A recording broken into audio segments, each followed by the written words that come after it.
Welcome back, everyone. Toyshiz here, and I am back yet again to give you guys another fresh look. And today we are totally checking out the brand new Mattel's Masters of the Universe. This is, of course, based off of the new Netflix Revelation TV show.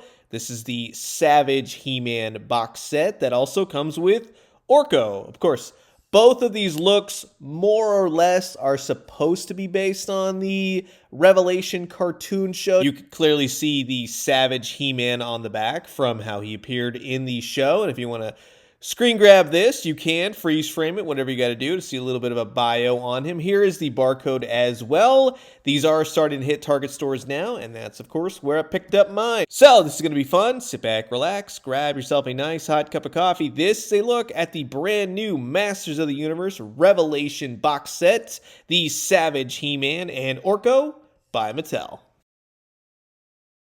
And of course, here's everything taken out of the packaging. And you do get a lot of different accessories, which is great. You do get two figures, essentially, but really those accessories are only for one of the characters, mainly the Savage He-Man. Now, you do get extra hands, but unfortunately in my set, I got two left hands. So now I can't use both weapons. He also comes with these more outstretched fingertip, maybe rage sort of hands. They don't really do much, but we'll take a more in-depth look at that.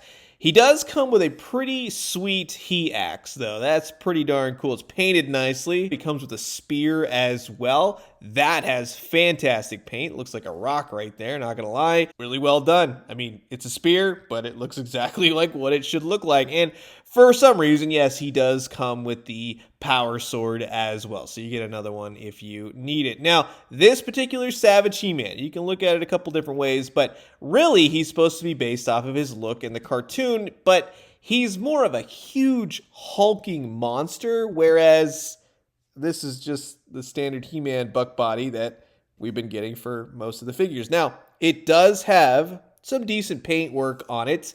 I like all the different highlights of the muscles in there. I like the fact that some things are different. Some of the joints are not going to look great when you start posing them around, though. Peg holes on the bottom of his feet. The neck on this one is a little bit more forward, kind of give him that hunched look.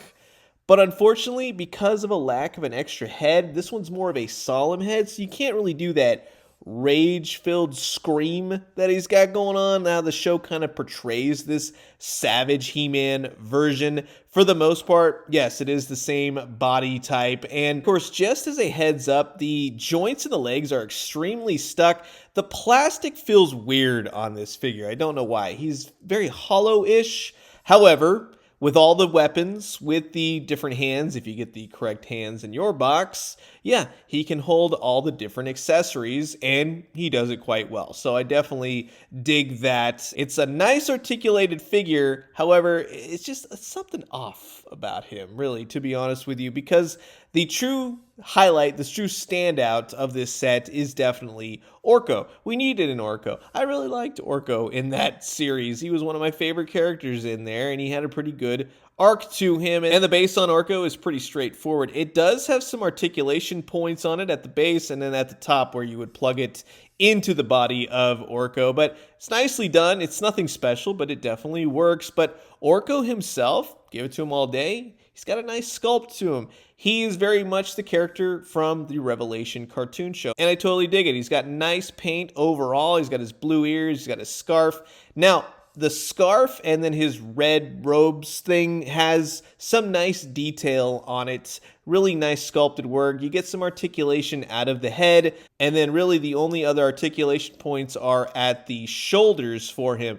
There is nothing at the elbows, nothing at the wrists. He is a little bit gummy in the arms. Of course, there's the porthole for the stand as well. But really, with all the accessories that the Savage He-Man gets, poor Orko gets nothing. No magic effects, nothing to combat enemies or make for a nice display.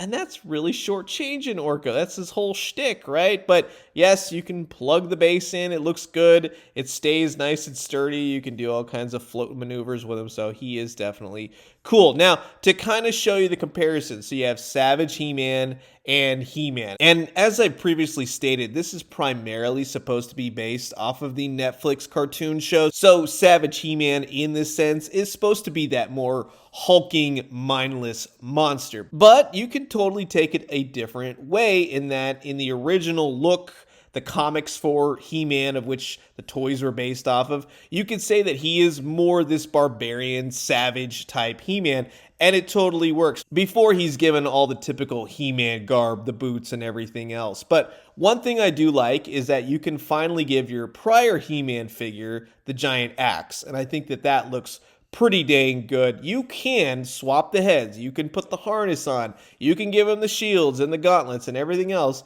He'll just be barefoot.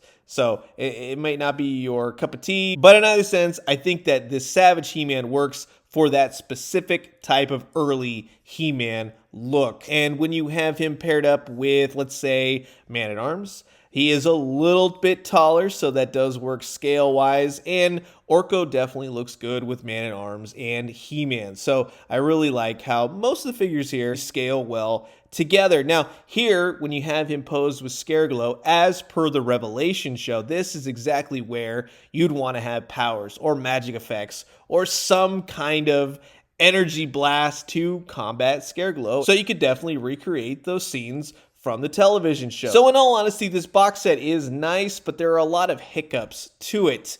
You can look at Savage He-Man a couple different ways.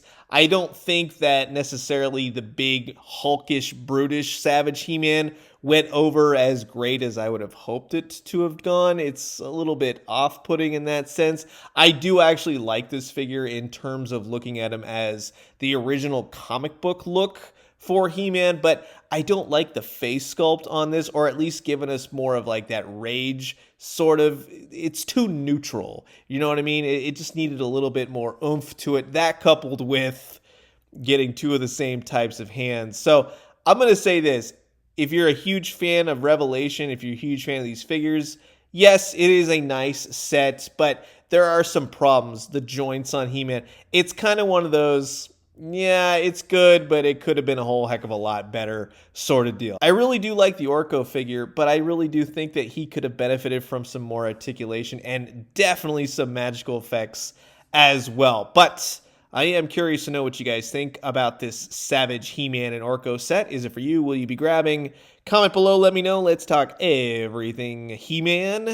And I'm going to leave you guys with that. As always, drink some great coffee, eat some great food, but most importantly, remember, probably got some more He-Man figures to look at this week. Fingers crossed, maybe a Stridor or two.